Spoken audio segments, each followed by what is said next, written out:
Well, it's that time of the week. It's Fox Sports Lab NFL. I'm joined by Jaymz Clements as we get into week 8. James, we'll touch on last week. Again, the unders were to the 4, and a couple of sides that we thought might be sort of challenging at the top sort of fell over when we're not expecting it. In particular, the 49ers. Brock Purdy's got a concussion protocol issue. And maybe the Dolphins, when they come up against good opposition, don't quite have it. This is it, Matty. All I ask is just, can my kingdom for some good quarterback play and some points. Some points. I think we had 10 of 13 go under again last week. It's getting to a point where it's a little bit ridiculous. And of course, as you sort of hit on, are there any good teams? I just don't know. We had the Bills lose. We had the Dolphins lose. The Niners lose again. It's like basically you need Taylor Swift in your corner or else you're not going to win in the NFL, apparently. That's all that matters. I mean, even the Eagles sort of scratching out their weird win, like that didn't come without sort of, some hairy moments and everything as well. But they're the teams that are looking the most dominant so far.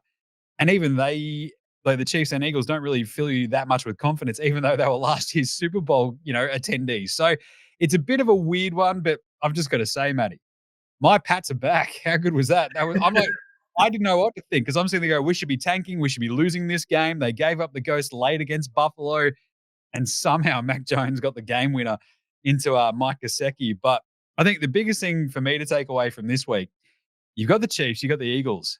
Now Baltimore are really rounding in the form, aren't they? The beloved Ravens over there demolishing Jared Goff and the Detroit Lions. How did you feel about that one?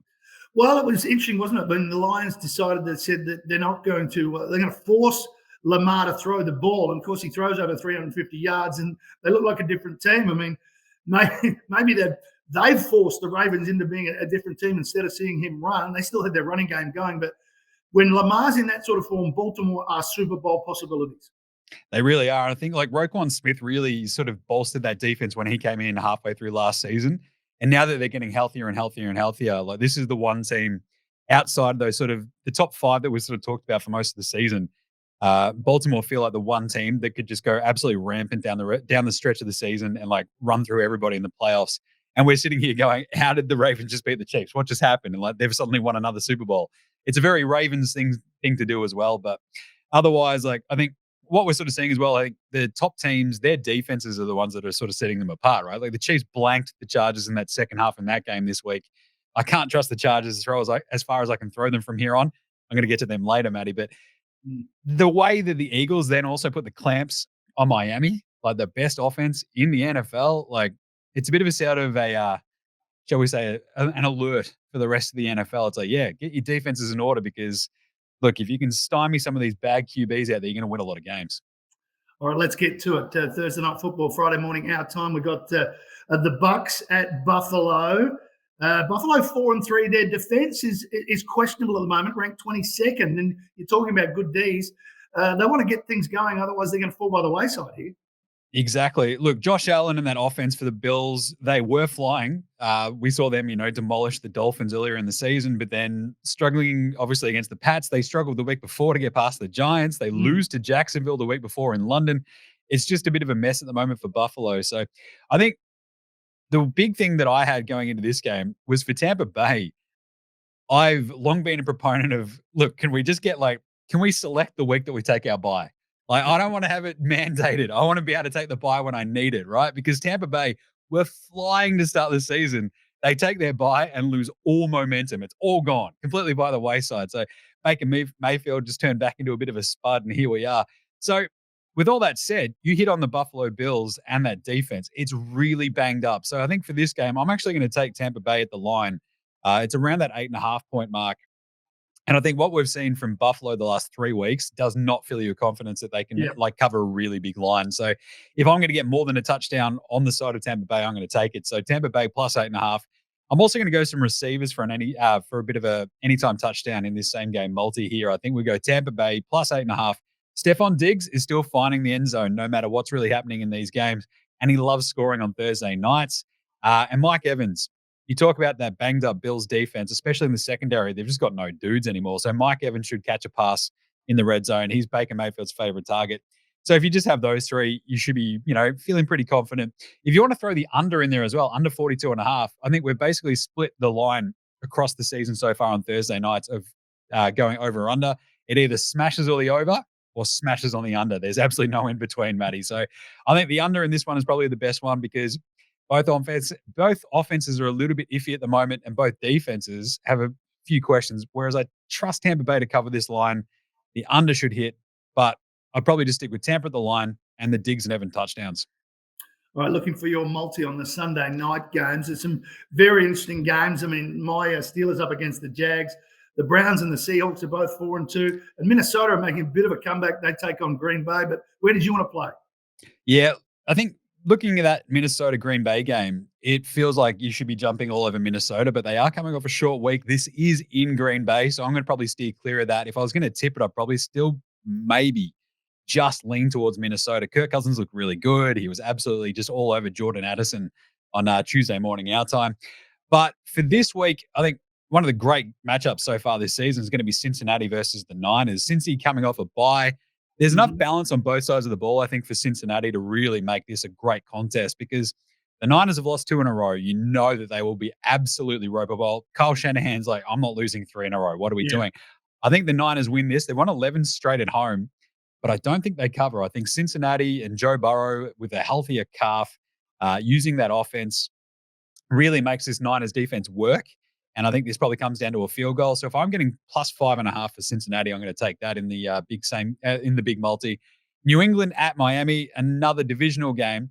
I usually tend to try to stay clear of these, but the way that the Pats won last week against Buffalo, I don't think that helps them against Miami. I think Mike McDaniel will be out for blood against Bill Belichick. Pats get the win last week, but the Dolphins at home are a completely different, kettle of fish, aren't they? It's a fish. That's a fish joke, Matty. But the point is, Miami, they've won 11 straight against AFC opponents. We saw these two teams already play earlier in the season. Miami got over the Pats at home. The line is pretty big, 9.5. But this Miami offense, this is the get right week, I think. The New England defense has been really banged up. They lose Gonzalez. They lose Judon. So I'm going to take Miami at the line. And then Baltimore, another big line on the road in Arizona, minus 9.5. But the wheels are falling off in Arizona. Baltimore's 3-1 against the line away as well. Yep. I trust the Ravens and Lamar just to get this job done. Like if they win by 10, you're laughing. And I think that's probably where this one starts. So I'll take Baltimore minus 9.5. And then Pittsburgh, Jacksonville. A tricky game, Matty. A tricky game for your beloved Steelers there. But Mike Tomlin as a home underdog. What do we love? We love Mike Tomlin as a home underdog. 17-5-3 when he's a home underdog. That's amazing. They've also won 7 of their last 8 as an underdog, have the Steelers. So I'm going to take Pittsburgh plus 1.5 against the Jags. The Jags are feeling themselves right now. So that sort of 4-legger of Cincinnati plus 5.5, Miami minus 9.5, Baltimore minus 9.5, and Pittsburgh plus 1.5. That'll get to around 14.47 as the 4-legger. I feel pretty good about each of those 4 games. And to the final game, the Monday morning game, the Bears 2-5 up against the Chargers, who you're going to talk about. Yeah, Chargers. Look, I need to win. They really need to. Brandon Staley's like half packed, I reckon. He's got his bag, the suitcase is on the bed. He's like, look, we might be out of a job here if we lose this one. So I've got to throw the kitchen sink at it.